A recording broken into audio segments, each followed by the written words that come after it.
Moving to a new state is a very exciting adventure, but if you haven't done it before, it can be kind of intimidating.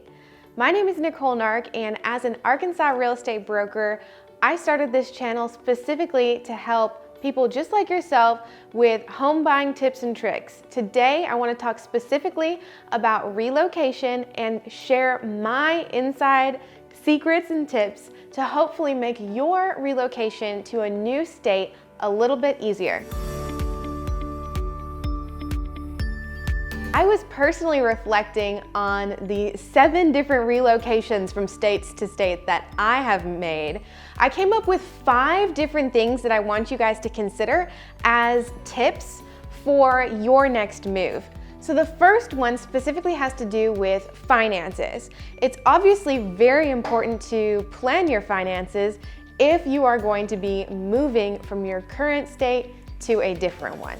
Now, the reason that I want you to bring this up is because after dealing with some clients moving in and out of Arkansas, I have realized that there's really 2 ways to financially prepare for a relocation.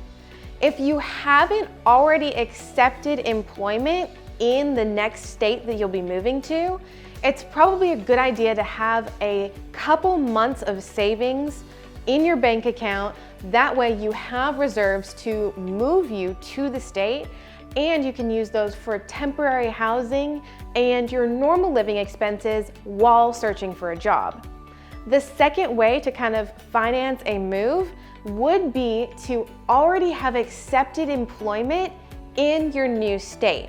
Now, this can make your move a little bit easier for 2 reasons. First of all, if your company is offering it, they may be able to cover your relocation, which would be great because a lot of your expenses will be offset by money that the company will be giving you. This can include things like temporary hotels or apartments, and even like moving trucks. So it's a really great thing to take advantage of if it's offered to you. The second reason that having accepted employment is great is because lenders can often use your future earnings, even through an offer letter, to pre-approve you for a home loan. So it can make the process of moving a little bit easier, since you may be able to buy a home before you even get to your next state. So the first thing is plan out your finances. Now, the second thing to consider when relocating, and often one of the big stress points for different people that I work with, is how you are actually going to find your next house. Having gone through this several different ways, I've identified 3 main ways that you can purchase your house. So the first way is you can do it completely remotely. Gotta love the internet these days. It actually makes this process pretty easy.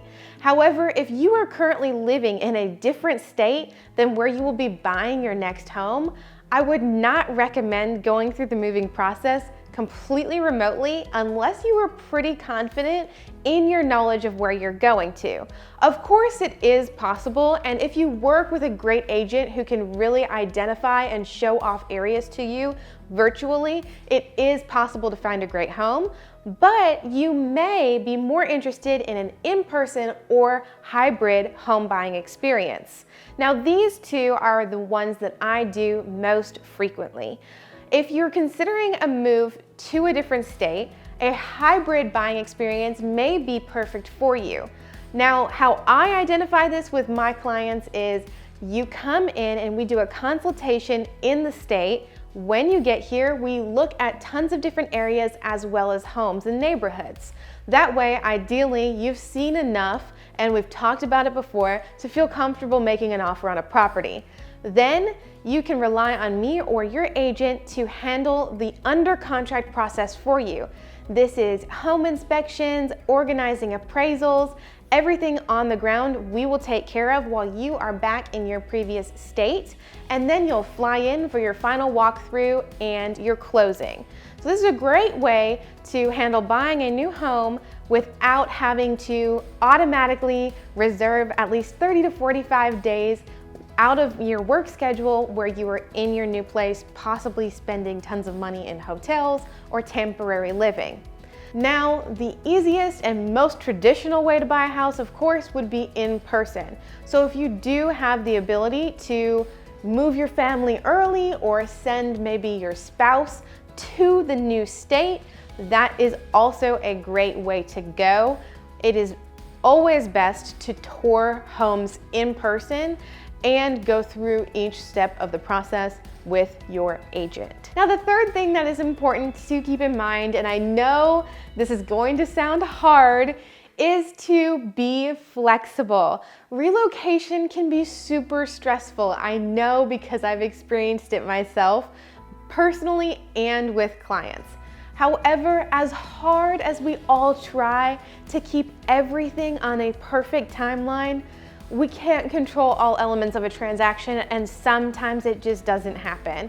So when you are relocating, make sure to try and give yourself some buffers on time periods, just in case you have any contract delays or even moving van delays. That way you're not sleeping on a blow-up mattress for too long. The fourth thing that I've actually heard is very beneficial is you may want to join some local Facebook groups in the area that you are moving to before even moving there. And I actually had a client share a great story with me the other day.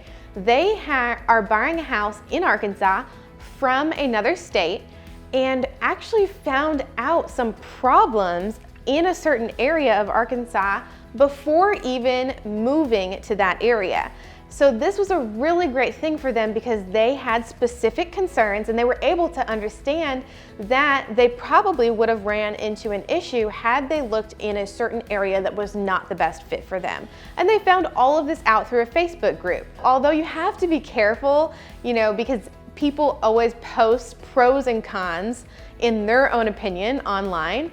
Facebook groups can be a great resource if you're looking for specific information of what it's like to live in certain areas and neighborhoods. The last thing that I want to mention is something that seems kind of obvious but is pretty easily forgotten, and that is consider your resale value when you move as well as your commute to your job. Sometimes with the excitement and the hustle and bustle of relocation, it's easy to forget to map out approximately how long that drive will be in rush hour traffic, as well as think about how will this hold up in value if I need to resell it in 5 to 10 years down the road. If you found this video helpful, please give it a big thumbs up and subscribe to my channel if you have not already.